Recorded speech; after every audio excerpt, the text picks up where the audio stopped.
नमस्कार, मी राहुल कुलकर्णी। इंद्रायणी ही भारतातल्या एका प्रमुख नदीपैकी एक महत्त्वाची नदी आहे। पुरवंडे नावाचा डोंगर आहे, तिथे लोणावळ्याजवळ ती उगम पावते आणि मग वाहत वाहत टाटा धरणाजवळ येते, धरणात लुप्त होते आणि पुन्हा धरणानंतर ती सुरू होते। पण इंद्रायणीचं महत्त्व ते आपल्याला आळंदीसाठी।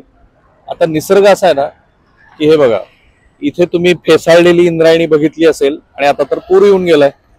तर निसर्ग असा आहे की तुम्ही निसर्गाला जे देता ते तुम्हाला परत देतो। म्हणजे समुद्रात तुम्ही काही टाका, एक छोटीशी कॅरी बॅग टाका, ती तुम्हाला परत देतो। आता आजची ही इंद्रायणीची दृश्य आळंदी काठावरची, जेवढा म्हणून गाळ आहे तो सगळा इंद्रायणीनं बाहेर टाकायचं ठरवलंय आणि कोसळत येणारं हे जे पाणी आहे इंद्रायणीतलं, सगळीकडे तुम्हाला गाळ दिसेल। आणि इंद्रायणी काठी वसलेली आपली ही जी आळंदी नगरी आहे, त्या आळंदी नगरीचं दुसरं दृश्य पण आपण बघू।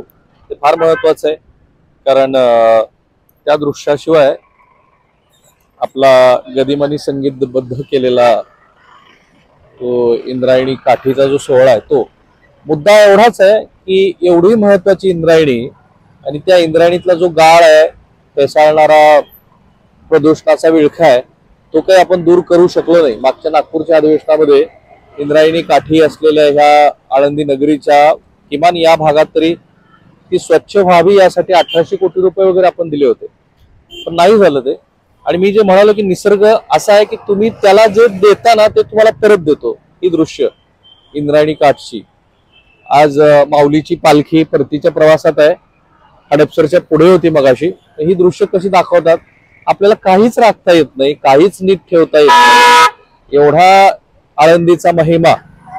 आणि तिथे हा सगळा तुम्हाला गाळ कचरा इंद्रायणी बाहेर फेकण्याचा प्रयत्न करते आणि तो असा अडकून पडतो। मग काही दिवस याची चर्चा होते आणि जे कोणी प्रेक्षक घरी बसलेले आहेत त्यांच्यासाठी हा आपला हा आळंदीचा काठ एकदा बघूनच घ्या।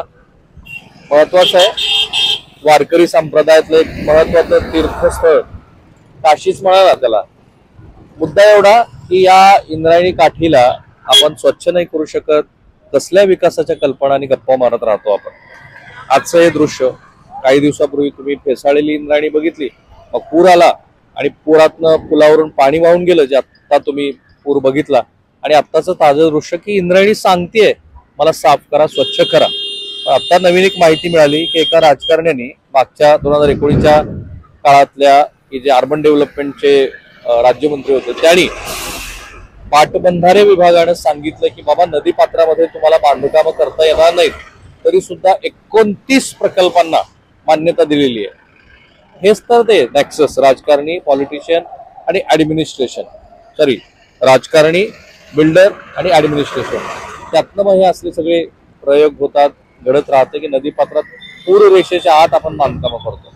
तुर्तास बघा, हे इंद्रायणीचं पुन्हा एकदा विलोभनीय असं रूप की जे सांगतं की माझा श्वास तुम्ही मोकळा करा, कारण मी आता फार अशी त्रस्त झालेली आहे या विळख्यामुळे। दिसतोय आपल्याला हा विळखा,